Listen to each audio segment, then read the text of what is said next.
of code using the API.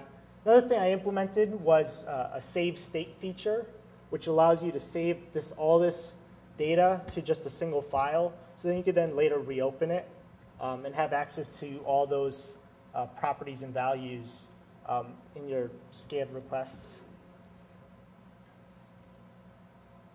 You just showed saving and reloading state, right? Right. So here I'm just accessing the just the replayed request and just getting the response headers again, just to show. So this is in the zip file too. Actually, I probably have that open. So just really quick, there's the docs portal on. It's just hexec.com/docs, like the updated presentation, because the one that's on your conference materials, like everybody else's, it's like horribly out of date and probably not even remotely the same. So you can grab the docs and the constricting code snippets as of right now. So hexec.com/docs and should point you right to it. But we did that like literally minutes before, so there's like no descriptive information on there.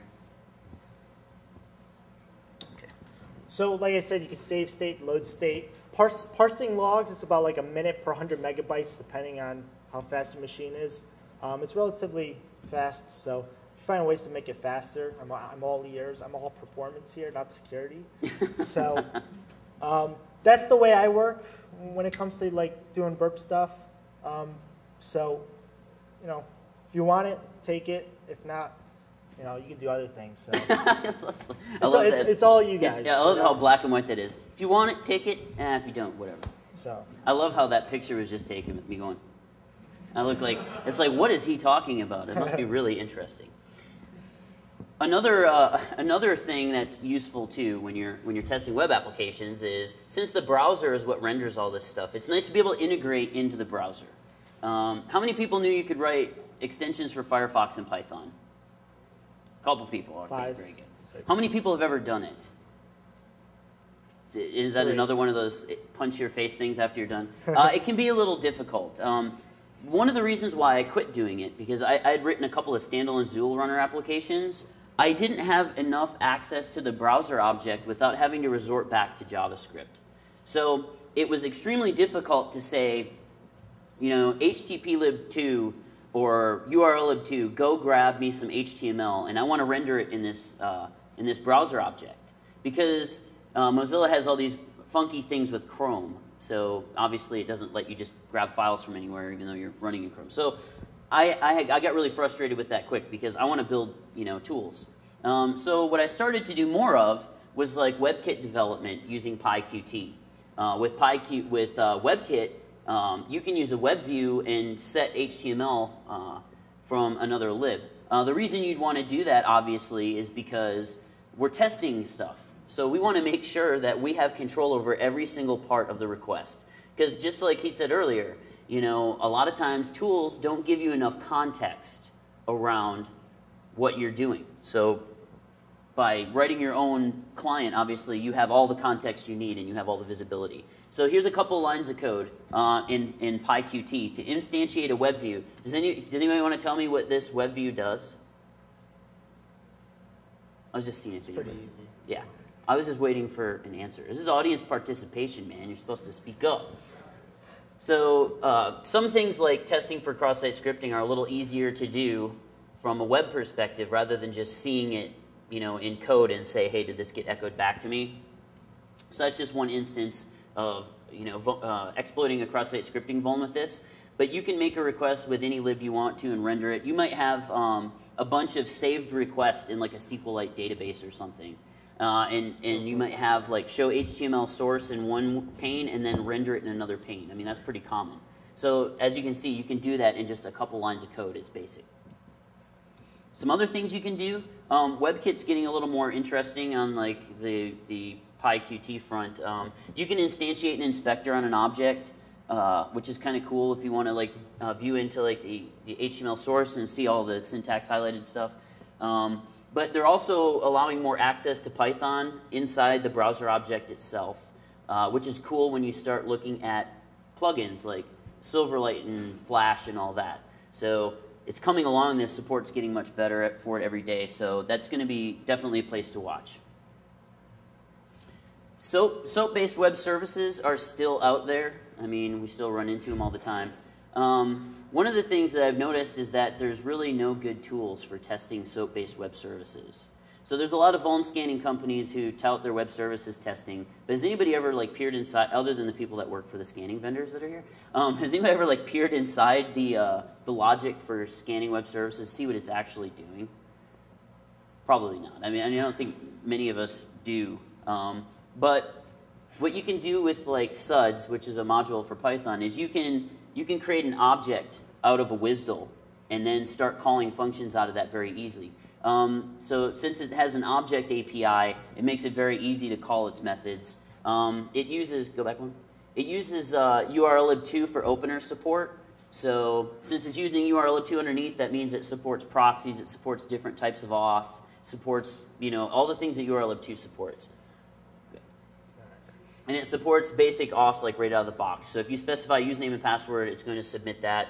That's a finding, right? Basic auth. Yeah, it should be a finding, yes. So to read and print the content from a WSDL is easy. It's 2 lines of code. And to perform functions based on the WSDL there, that goes out and converts some currency. So let's do something a little more realistic. So here, what we did is we pointed it to a WSDL that we wanted to test. We created our custom transport because we want to handle everything out of the request, right? So we decided to set our own user agent, our own cookies, and our own basic auth token from a previous request. We installed the opener, and then we started to send our values. So this would be a lot better. Oh, okay, so there's no line continuation on here, but the SQL vals equals that's coming from the PyWebFuzz project, they imported FuzzDB. So that's why it's like gnarly and long. But so what this will do is it'll iterate over the top of that, calling the get credit card service, and run through those tests. And when you run that, what you see is a lot of responses, but you can see how some of them actually brought back data instead of none. Those are credit card numbers, so that's probably not good. Luckily, that was WebGoat and not my bank. Although it could be my bank and I just don't know about it. They don't let me poke around there. So working with Flex, Flex is a framework for developers to develop web applications on top of the Flash platform. One of the features of Flex is being able to serialize messages into the AMF format. It's just some compact binary format. It's the action message format. Several tools out there support AMF. Tools like Burp, Charles, WebScarab. It's great. However, the downside to these tools is that I found is you can't really craft messages from scratch, and you can't add properties to AMF messages. So one of the modules out there available for Python is PyAMF. It has the AMF encoders and decoders that allow you to serialize Python types into action message format.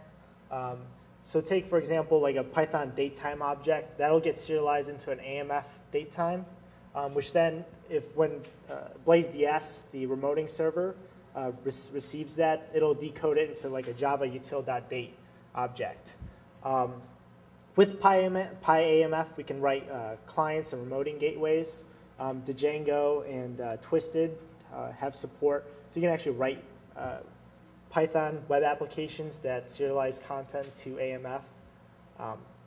So if you remember from last DEF CON, one of my buddies, John Rose, wrote a tool called dblaze. It went ahead and enumerated remoting methods and services on a Flex remoting server, one at a time, just by brute force.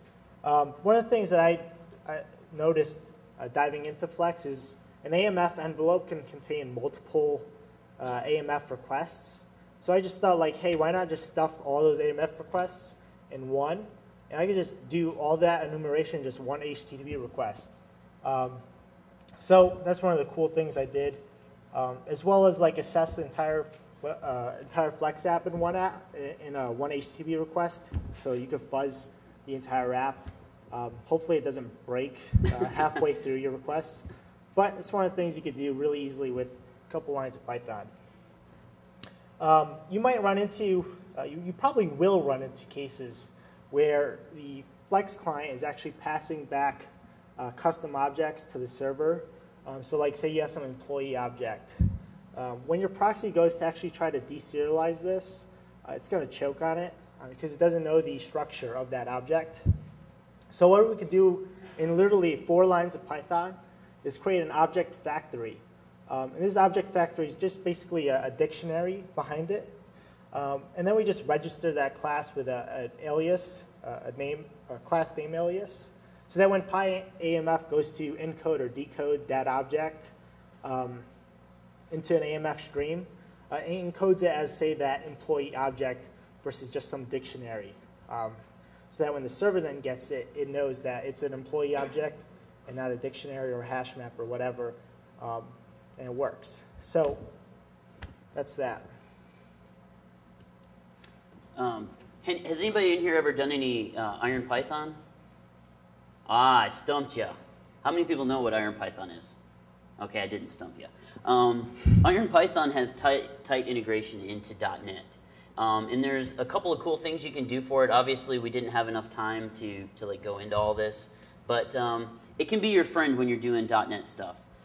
Basically, you can import the common language runtime from .NET and then start calling functions out of the common language runtime, just standard .NET functions in Python, as well as be able to take .NET DLLs and call functions out of those as well. So if you're doing like Silverlight, if maybe you're assessing a Silverlight app, you can pull right through those.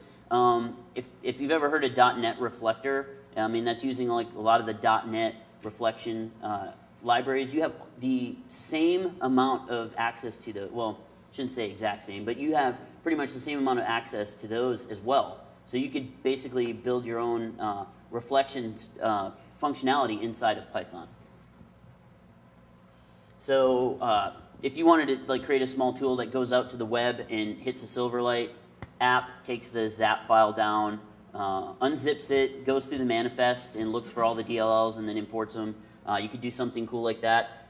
It's extremely simple. You just say import common language runtime, then add the reference to the DLL, and then do a standard Python import statement for those functions, and then just start calling the functions. Pretty easy.